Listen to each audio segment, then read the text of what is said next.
దేవుని స్తోత్రం. చిన్న ప్రాంజ దగిలి మా తండ్రి మెసేజ్ ఇస్తుండగా దేని దాసు మరుగుపరిచి తండ్రి నీకు వందనాలు స్తుతులు స్తోత్రాలు సంప్రార్థన టీవీ ఛానల్లో నీ మాటలు ప్రచురం వచ్చుండగా ఈ దాసుని పూర్తిగా హస్తాలసాను సిలువుసాను మరుగుపరిచి నీ మాటలు మీరే మాట్లాడి మహిమ తెచ్చుకున్నామని ఏసునామను వేడుకొంచున్నాము తండ్రి. ఆమె. ప్రియమైన శ్రోతలారా, పెద్దలారా, చిన్నలారా, ప్రార్థనా టీవీ వీక్షిస్తున్న వీక్షకులారా, దేవుని మాటలు మీకు పరిచయం చేస్తున్నా. యేసు ప్రభువును గురించి ధ్యానం చేస్తున్నా. ఆయన ఈ లోకంలో మనందరి కొరకు కన్యమరి గర్భంలో జన్మించి అవతరించిన పురుషుడుకు దేవుని పిల్లలారా అర్థం చేసుకోండి. ఆ క్రీస్తునే మనం పూజించాలి. తూర్పు దేశపు జ్ఞానంలో వచ్చి పూజించారు, అత్యానంద భరితులయ్యారని కూడా ధ్యానం చేశాం. మూడవదిగా భాగ్యాన్ని గురించి ధ్యానం చేయాలి. ఈ భాగ్యం మనకి ఎలా దక్కుతుందో ప్రశ్న వేసుకోవాలి. పరిశీలన గ్రంథంలోనే ఉన్నది దేవుని పిల్లారా. ఆ యొక్క ఫిలిప్పీ పత్రిక 2వ అధ్యాయం 5వ వచనంలో మనం చూస్తే ఈ క్రీస్తు యేసు కలిగిన మనస్సు మనం కలిగి ఉన్నప్పుడు ఏంటి ఆయన మనస్సు? పరలోకం విడిచిపెట్టకూడని భాగ్యం అని ఎంచుకొనక రిక్తుడుగా ఎంటీగా ఈ లోకానికి ప్రభు వచ్చారు. దేవుని పిల్లారా అర్థం చేసుకోనండి. పరలోక భాగ్యాన్ని అంతా విడిచాడు. పరలోక సింహాసనాన్ని విడిచారు. పరలోక మహిమను విడిచారు. దేవదూతలు పరిశుద్ధులనే స్థలాన్ని కూడా విడిచారు. దేవుని పిల్లారా, ఈ లోకానికి నరావతారిగా వచ్చిన క్రీస్తుని అటు మనసు మనం కలిగి ఉండాలి. మనసులు 2 రకాలుగా ఉంటాయి. కాసేపు దేవుడు కావాలని మనసు ఉంటుంది, తర్వాత లోకం కావాలని మనసు ఉంటుంది. ఒక కాసేపు దేవుడు కావాలని మనసు ఉంటుంది, కాసేపు సాతాను కావాలని. ఇది అంతా పొరపాటు. నిజ మనస్సు కలిగి ప్రభు చెప్పాడు,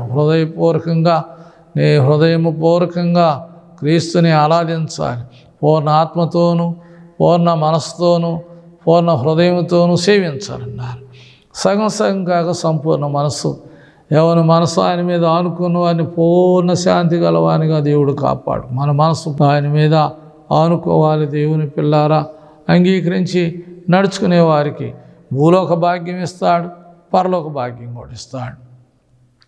భూలోకంలో చాలామంది భాగ్యవంతులు ఉన్నారు. భాగ్యాన్ని చూసి సంతోషిస్తారు, కానీ ఈ భాగ్యం ఎవరిచ్చారు, ఏ దేవుని బట్టి అర్థం చేసుకోలేకపోతున్నా. భూస్వాస్థ్య భాగ్యాలు ఉన్నవి. ఈ భూమి అసలుకి ఎవరిది? ఆకాశం ఎవరిది? వనవృక్షాలు ఎవరి? కొండలు పుట్టలు గుట్టలన్నీ ఎవరి? ఏ దేవుని బట్టి ఆ దేవుడే నీకు కావలసిన స్వాస్థ్యాలు ఇచ్చాడు. అది గొప్ప భాగ్యం. నిర్లక్ష్యము అలక్ష్యం చేయకూడదు.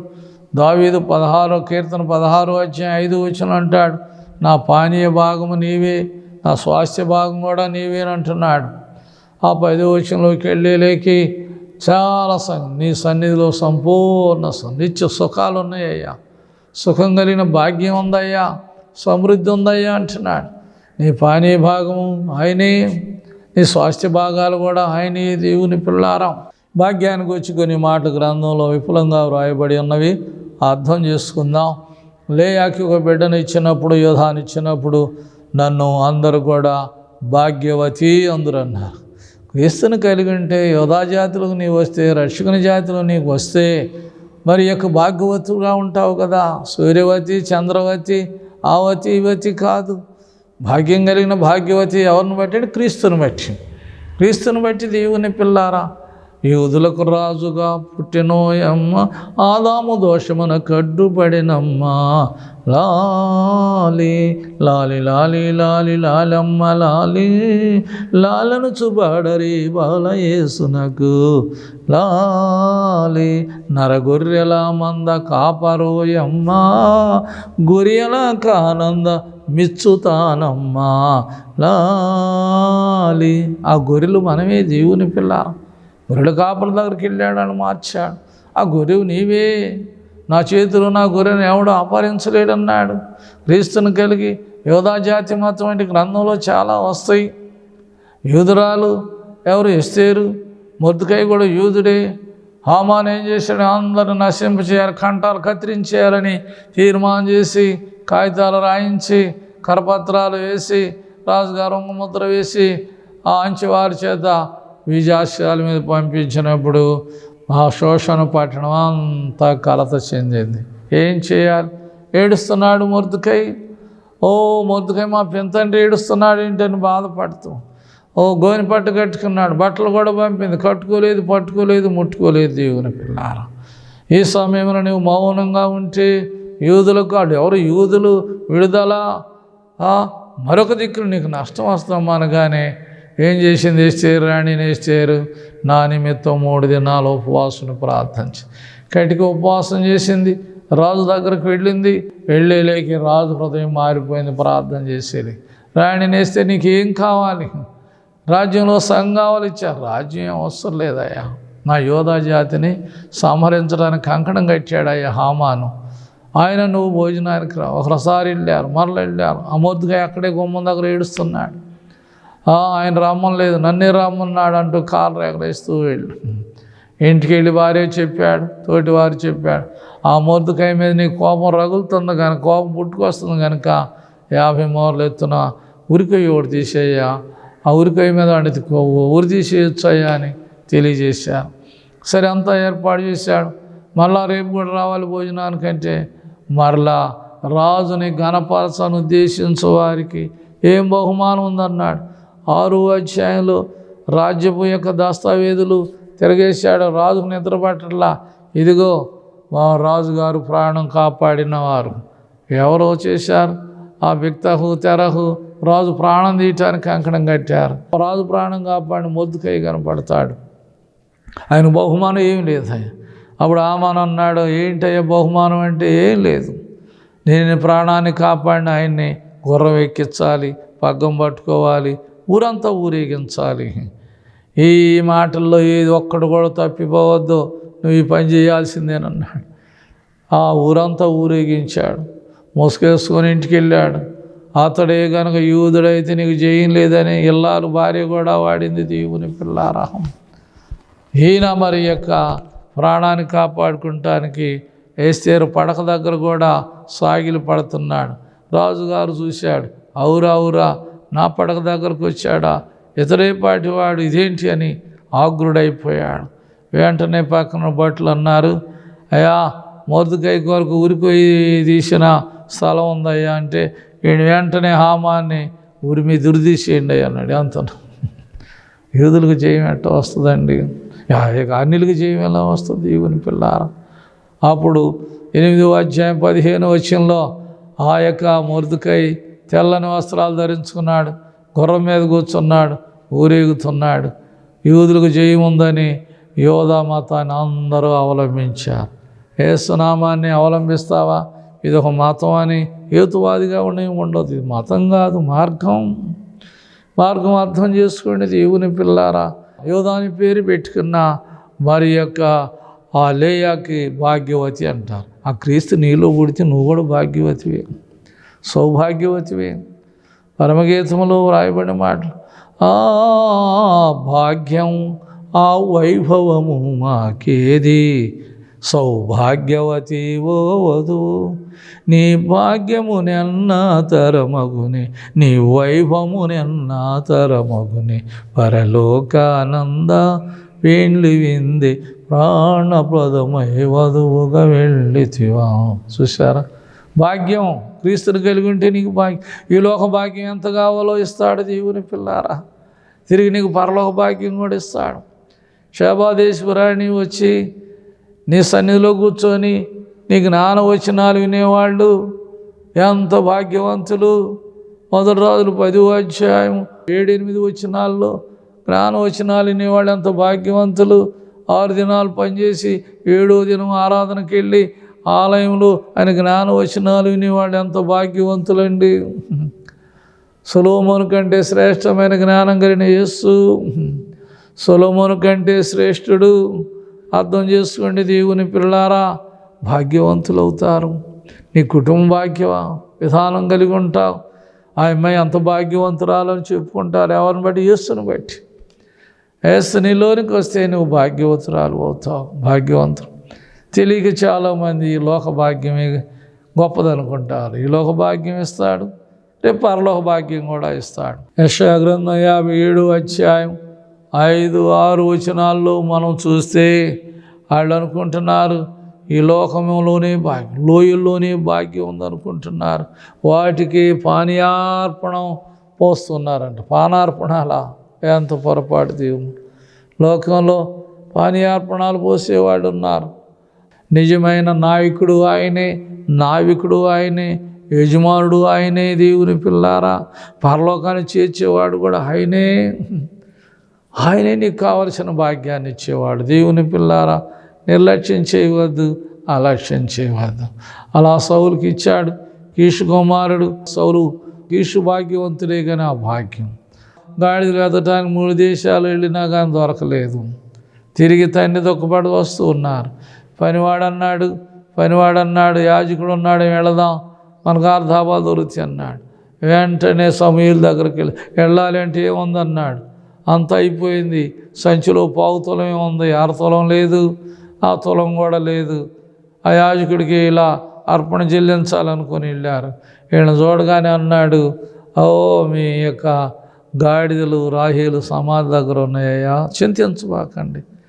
గాడిదలే కాదు, నీకు గద్దె దొరికింది, సింహాసనం దొరికింది, సౌలు రాజానికి పరిపాలన దొరికింది అన్నాడు. ఆహా, ఎన్నికలేని నాకు ఎంత అనుకున్నాడు.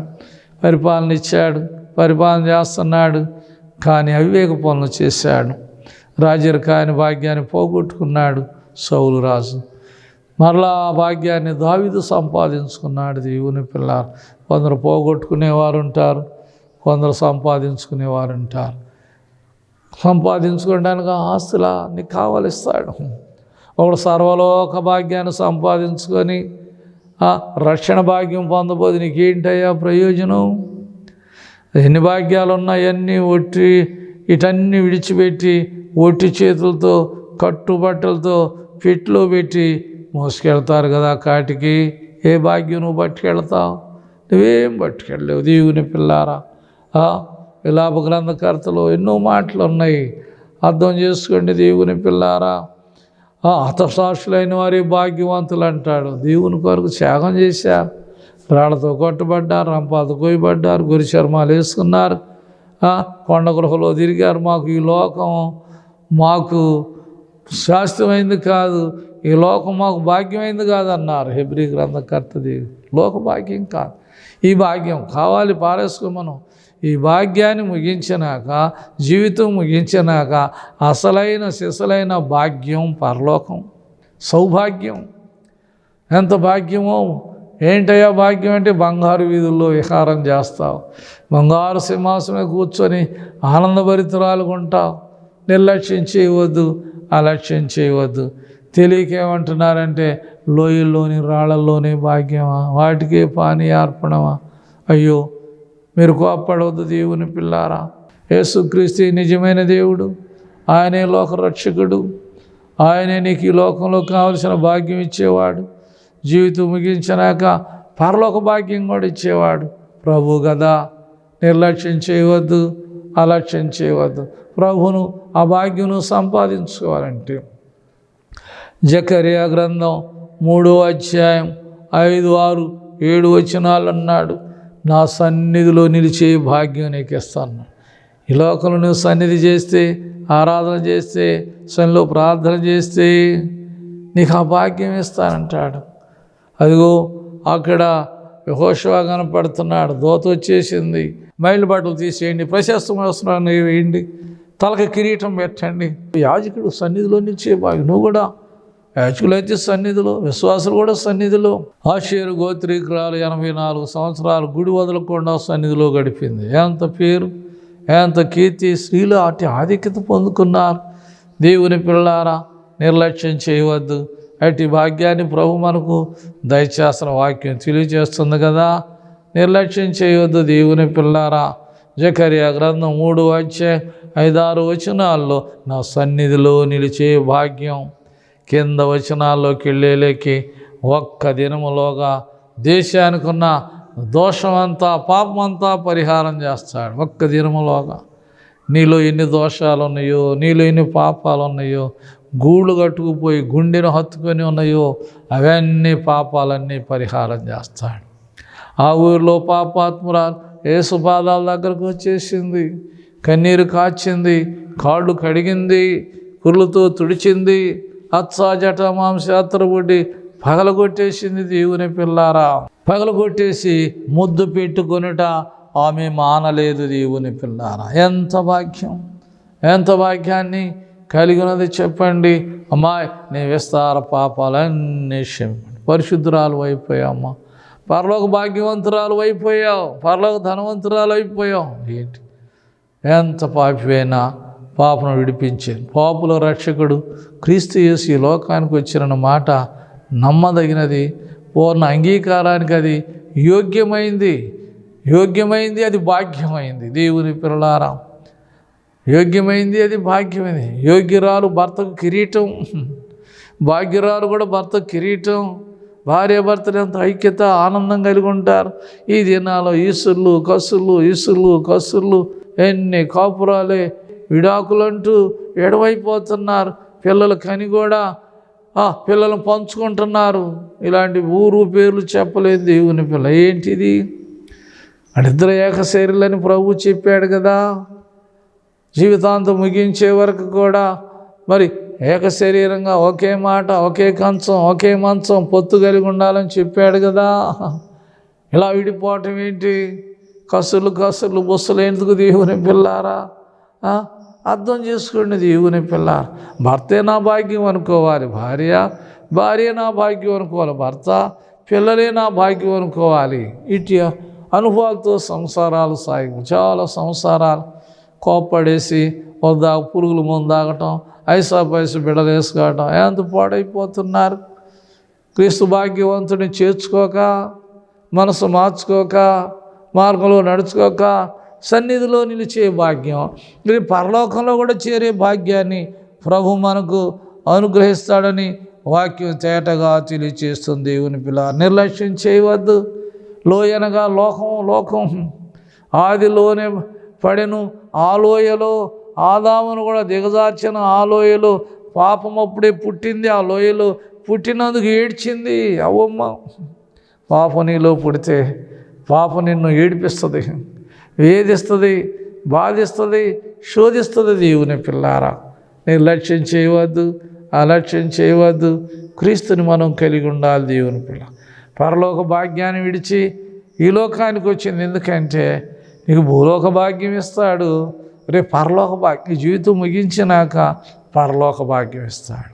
ఇక్కడ ఆయనకు సాక్షిగా ఉంటే, మంచిగా ఉంటే, మారు మనసు కలిగి ఉంటే, క్రీస్తు యేసు నీ మనసు నీవు కలిగి ఉంటే, క్రీస్తు ఆరాధన సన్నిధి నీవు కలిగి ఉంటే, ఈ లోకం ముగించి ఏనాటికైనా ఈ లోకాన్ని ఒకరోజు ముగించ తప్పదు. మంత్రి అయినా, మహారాజు అయినా, చక్రవర్తి అయినా, గ్రామానికి అధికారి అయినా, జిల్లానికి అధికారి అయినా, రాష్ట్రానికి అధికారి అయినా, దేశానికి అధికారి అయినా ఈ లోకాన్ని ఒకరోజు ముగించు. ఎలాంటి వాడవైనా, నీవెంత ఘనుడవైనా ఒకరోజు ఎప్పుడు కన్ను మోస్తావో నీకు తెలియదు. కన్ను మూసే రోజు కూడా నీకు గ్యారెంటీ లేదు. ఇదిగో ఈ సంవత్సరం దాకా ప్రభుత్వానికి 2 సంవత్సరాలు, 3 సంవత్సరాలు, 5 సంవత్సరాలు గ్యారెంటీ లేదు. దేవుని కలిగి సన్నిలో ప్రార్థన చేశాడు హిజ్కియా. ఏడుపు కన్నీరు చూసి నీవు 15 సంవత్సరాలు ఆయుష్ పొడిగిస్తున్నానయ్యా అన్నాడు. అవును, ఈ రోజు వరకు ఆయుష్ పొడిగించింది ఎవరో కొంచెం తెలుసుకోవాలి. దేవుని పిల్లారు ఆరోగ్యంగా ఉంచింది ఎవరో నువ్వు తెలుసుకోవాలి. నీ ఆరోగ్యం నీ చేతిలో లేదు, నీ ఆయుష్ కూడా నీ చేతిలో లేదు. డాక్టర్ గారి చేతిలో నీ ఆయుష్ లేదు. తీసుకెళ్తారు, తీసుకుని వెళ్ళి పడక మీద పెట్టి పరీక్ష చేస్తుండగానే ప్రాణం వెళ్ళిపోయిందయ్యా, నేనేం చేయనయ్యా, లాభం లేదయ్యా అంటారు.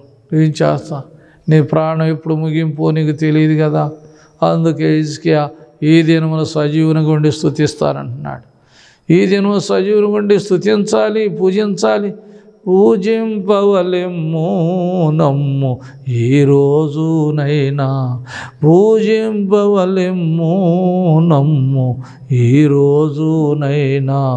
యేసు నరుడు కాడాయన నరుడని మోసము పడకండి.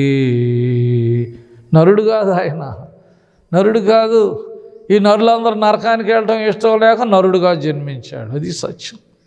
తెలుసుకోలేక ఈ లోక భాగ్యాలంటే చాలయ్యా, పరలోక భాగ్యం నాకెందుకయ్యా, మహిమ భాగ్యం నాకెందుకయ్యా, యుగయుగాలు నిత్యరాజ్యం నాకెందుకయ్యా అని ఎంతమంది. ఎంత గొప్ప రక్షణ! ఈ దినము నిర్లక్ష్యం చేస్తే రేపెట్టా తప్పించుకుంటావు. రేపు ఆయన ఎదుట సింహాసనం చేతులు కట్టుకొని నీ జీవితం అంతా కూడా లెక్కప్ప చెప్పాలి. న్యాయ సింహాసనం నిలబడాలి. ఎవరు తప్పించుకుంటానికి వీల్లేదు. ఏ తప్పు చేసినా పర్లేదని కప్పుకుంటానికి కూడా వీల్లేదు. బట్ట బయలు చేస్తాయి. దేవుని జీవగ్రంథం తెరుస్తాడు. ఎవరి పేరు అందు ఉండదో వాడు అగ్నిలో పడిపోతాడు. దేవుని పిల్లారా, నరకం తప్పించడానికి నరుడుగా జన్మించాడు. పరలోక గొప్ప భాగ్యం ఇవ్వాలని చూస్తున్నాడు. అదిగో గాడిదల కొరకు వెళ్ళిన ఆయనకి గద్దె సింహాసనం ఇచ్చాడుగా నిలుపుకోలేము. ఈ దినాల్లో కూడా చాలామంది రక్షణ భాగ్యం ఇచ్చినా కానీ నిలుపుకోలేని వాడు కొందరు, పోగొట్టుకునేవారు కొందరు, మళ్ళా తిరిగి లోకంలో కలిసిపోయేవాడు. వద్దు, లోకం నీది కాదని తెలుసు. ఏది నీది? పరలోకం నీదని తెలుసు. ఒకడు సర్వలోకం సంపాదించి ప్రాణం బాగొట్టుకుంటే ఏం ప్రయోజనం? సర్వలోకం నువ్వు సంపాదిస్తావా? సంపాదించలేవు. సర్వలోకం సంపాదించడు కంటే పరలోకం సంపాదించుకున్నవాడు గొప్పవాడు. మహిమ రాజ్యాన్ని సంపాదించుకున్నవాడు గొప్పవాడు. దేవుని పిల్లారా, అట్టి భాగ్యం కలిగిన విధానంలో మనం సాగిపోవాలి. మరొక మాట మనకు తెలియచేస్తుంది. యాకోబు పత్రిక 2వ అధ్యాయము 5వ వచనంలో, నా ప్రియులారా, ఈ లోక విషయములో ధనికులైన వారు అయ్యో యేసును సిలువేశారు. నా ప్రియ సోదరులారు, మీరు అలా ఉండవద్దు. ఎలా ఉండాలంటాడు? విశ్వాసమునందు వాళ్ళంటే భాగ్యవంతులు. నీ విశ్వాసం నిలుపుకొనిచాలండి. కడసి శ్వాస వరకు నిలుపుకోవాలి. పౌలు నిలుపుకున్నాడు. తుది శ్వాస వరకు నా విశ్వాసాన్ని కాపాడుకున్నాడు. వెండిని కాపాడుకునుట, బంగారం కాపాడుకునుట, ఆస్తిని కాపాడుకునుట కాదు, విశ్వాసమును అందుకని యాకోబు పత్రికలు అంటాడు, క్రీస్తు మీద విశ్వాసమునందు వారు భాగ్యవంతులు, దేవుని రాజ్యానికి వారసులు అన్నాడు. ఎంత గొప్ప మాట అండి. భూలోకాస్తికి వారసులు కాదు. చాలా ఆస్తి సంపన్నత ఉంటే ఉండవచ్చు. బిడ్డలకి వారసత్వం వాళ్ళకి అప్పగించాల్సిందే తప్పదు. క్రమంగా లేకపోతే, ఆస్తుల పంపకం సరిగా లేకపోతే వాళ్ళు కోపతాపాలతో పాడైపోతారు. దేవుని పిల్లారా, పరలోక రాజ్యానికి వారసులు.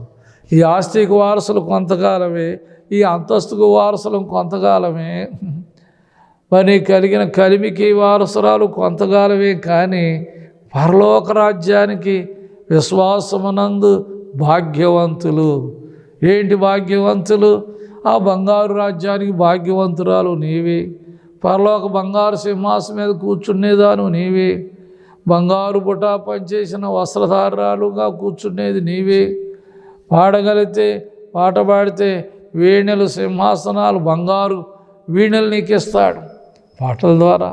ఏంటి ఆ భాగ్యం కాదు. లేదంటే రివర్స్లో మాటలు మాట్లాడుతున్నాయంటే ప్రకటనలు అంటాడు, నువ్వు దౌర్భాగ్యురాలవు, గ్రుడ్డివాడవు, దేవుని రాజ్యాన్ని ఎరగని వాడవు. దౌర్భాగ్యురాలు కాదు, భాగ్యవంతురాలు అనిపించుకోవాలి దేవుని ద్వారా. భాగ్యవంతురాలు కాదు, పరలోక రాజ్యానికి భాగ్యవంతురాలు. రేపు అంటాడు దేవుడు, కుడివైపునున్నవారు నా పరలోక రాజ్యానికి భాగ్యవంతులు మీరే, రండి రాజ్యాన్ని స్వతంత్రించుకోండి అంటాడు. ఏడవ ప్రక్కన ఉన్న వారిని అంటాడు, మీ భాగ్యము, మీ జీవితము అదిగో అగ్నిగుండమే అంటున్నాడు దేవుడు. అగ్ని ఆరదు, పురుగు చావదు. దేవుని పిల్లారా, క్రీస్తు భాగ్య విధానంలో మనం నడుచుకోవాలని అనేక సత్యాలు నడుచుకున్న వారు ధన్యులయ్యారు, వాళ్ళు భాగ్యవంతులయ్యారు, భాగస్వాములయ్యారు, పరలోక రాజ్యానికి వారసులయ్యారు. దేవుని పిల్లారా, లోకాస్తికి వారసులు కాదు. ఈ ఆస్తి మరి కొంతకాలమే, ఎంతకాలమో చెప్పలేము. ఇదిగో రానున్నానంటున్నాడు, ఇదిగో త్వరగా వస్తున్నానంటున్నాడు. వారు విశ్వాసనందు భాగ్యవంతులు అంటున్నాడు. మరలా ప్రభు అన్నాడు, ఏమన్నాడంటే, నేను రేపు మధ్యాకాశానికి వస్తే మీలో విశ్వాసం కనుగొందున ఏమైపోద్ది అంటున్నాడు. ఇది నాళ్ళు ఆరంభంలో విశ్వాసము అంచెం దాకా కాపాడుకోలేకపోదు. లోక ఆశలు ఎక్కువ ఉండొద్దని నేను అన్న దేవుని పిల్లారా. లోకం కావాలి, ధనం కావాలి, ధనం లేకపోతే బస్సు ఎక్కనీరు, ధనం లేకపోతే 10 రూపాయలు లేకపోతే ఆటో కూడా ఎక్కనివ్వరు, ధనం లేకపోతే రైలు కూడా ఎక్కనివ్వరు, ధనం లేకపోతే విమానం కూడా ఎక్కనివ్వరు. నువ్వు పరలోకానికి మేఘాల మీద నువ్వు వెళ్ళాలి అంటే మరి క్రీస్తుని భాగ్యవంతుని చేర్చుకోవాలి, అలా నడుచుకోవాలి. దేవుని పిల్ల వాళ్ళు విశ్వాసమునందు భాగ్యవంతులు. ఎంత భాగ్యం అంటే ఎవరు వివరించలేనంత భాగ్యం. ఆ పరలోక భాగ్యం అందరికీ ఏ స్థితిలో ఉన్న వారికి అంటే మంచి భక్తిని చేసిన వారికి, తక్కువ భక్తి చేసిన వారికి ఆ భాగ్యంలో, ఆ బంగారు రాజ్యంలో కొందరు 30 అంతస్తుల్లోనే ఉంటారు, కొందరేమో 60 అంతస్తులో ఉంటారు, కొందరేమో బంగారు భక్తి చేసి 100 అంతల్లో ఉంటారు. యుగయుగాలు సంతోషభరితులుగా ఉంటారు. దేవుని పిల్లారా, మలాకి 3:12 అంటున్నాడు, ఆనందకరమైన దేశం ఆ దేశం. ఇక్కడ ఏ దేశానికి వెళ్ళినా అక్కడ బాగుంటుంది అనుకుంటా. అమెరికాకి వెళితే బాగుంటుంది, జపాన్ వెళితే బాగుంటుంది, బొంబాయి వెళితే బాగుంటుంది, కలకత్తా వెళితే బాగుంటుంది. ఏం బాగుంటుంది? నువ్వు ఎక్కడికి వెళ్ళినా బాధలు తప్పవు, ఎక్కడికి వెళ్ళినా ఏదో ఒక శ్రమ తప్పదు. దేవుని పిల్లారా, వీటన్నిటిని ముగించినాక నీకు అసలైన సిసలైన ఆనందకరమైన దేశము పరలోక దేశం. పాట పాడుకుంటా, పరలోకము నా దేశము, పరదేశి నేనిలా మాయాలోకమేగా నేను యాత్రికుడను.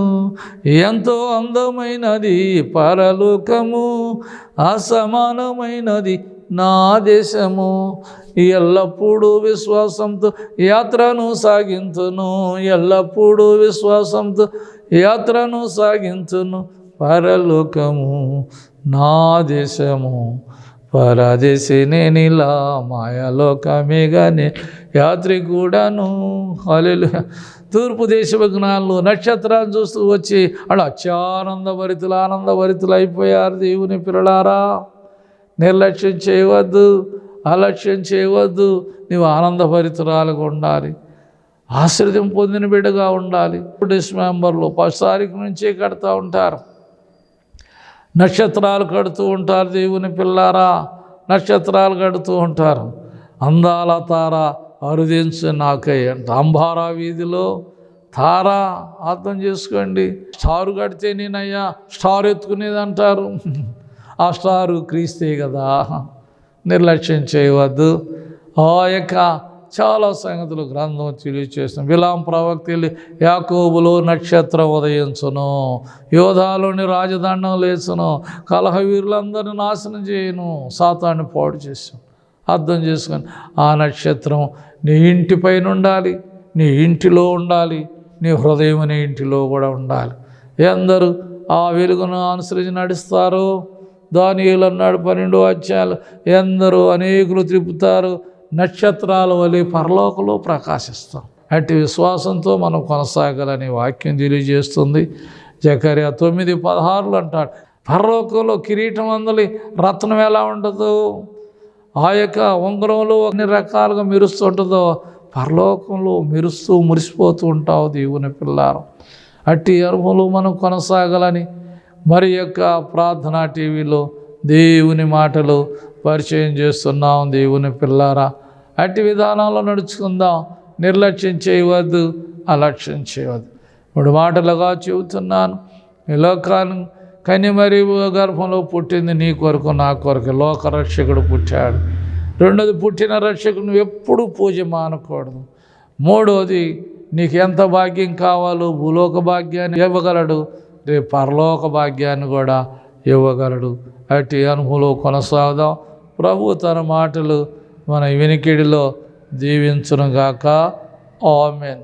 చిన్న ప్రార్థన చేసి ముగించుకుందాం. దయగల మా తండ్రి, ప్రార్థనా టీవీలో నీ పరిశుద్ధ లేఖనంలో నీ మాటలు ప్రజలకు వివరించాం బాబు. నాయన, అందరూ వింటున్నారు, వారందరూ కూడా రక్షణ పొంది అందరూ నీ రాజ్యానికి వారసులు కాగలడు కృప దయచేయం. ప్రయాసంతో నాయన ఈ శాన్లో అమర్చి లైవ్ లాగుతున్న కుమారుని దీవించండి అయా. మరి నాయన, నీకు శాన్లో వదిలినప్పుడు దానిలో తప్పిదాలు పొరపాటు లేకుండా చక్కగా ప్రతి ఇంటికి నీ వాక్కు వెళ్ళి ప్రతి ఒంటిని, ప్రతి ఇంటిని, ప్రతి బిడ్డను దర్శించడం కృప దయచేయమని దీవెనతో సెలవు అనుగ్రహించమని యేసు నామమున వేడుకొంచున్నాము తండ్రి. ఆమేన్.